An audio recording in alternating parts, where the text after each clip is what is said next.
ও তার মানে তুই লেখাপড়া ইন্দুরির কানে দিয়ে দিলি? তোর কোনো দোষ নেই, সব দোষ ইন্দুরি। বিশ্বাস হচ্ছে না? বিশ্বাস না বই নিতে তুমি দেখে এসো, আর বই খুলে দেখো জায়গায় জায়গায় দেখবে খানিক খানিক কই নেই। দেখিসি ওই দিকেই তো আমি বিপদে পড়েছি। তোর অগসরে আমি বই চেক করে দেখলাম, কি সুন্দর করে চার কোনা করে সমান করে কাটিয়েছে। আমি অবাক হয়ে গেছি যে ইন্দুরু এরম করে সমান করে কাটতে পারে। ও এখন সেই দোষ আমার, সেই দোষ আমার। তুমি ইন্দুরি সম্পর্কে কি জানো? তুমি কি ইন্দুর নাকি তুমি ইন্দুরি সম্পর্কে পড়েছো? আমি ইন্দুর সম্পর্কে পড়েছি। ইন্দুরি সমান করে লাইন করে কাটতে পারে।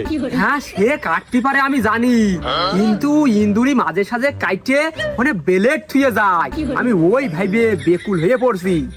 বেলেট বেলেট ছিঁড়ে যাবে না? ও ও ও দেখা যাচ্ছে ও সারাদিন দুনিয়ার কাটাকাটি করে ও দাঁত ব্যথা হয়ে গেছে। সেখানে আসার সময় বেলেট নিয়ে আসে, বেলেট দিয়ে বই কাটে, যাওয়ার সময় তো বই নিয়ে যায়, বেলেট আবার নিয়ে যেতে পারে না।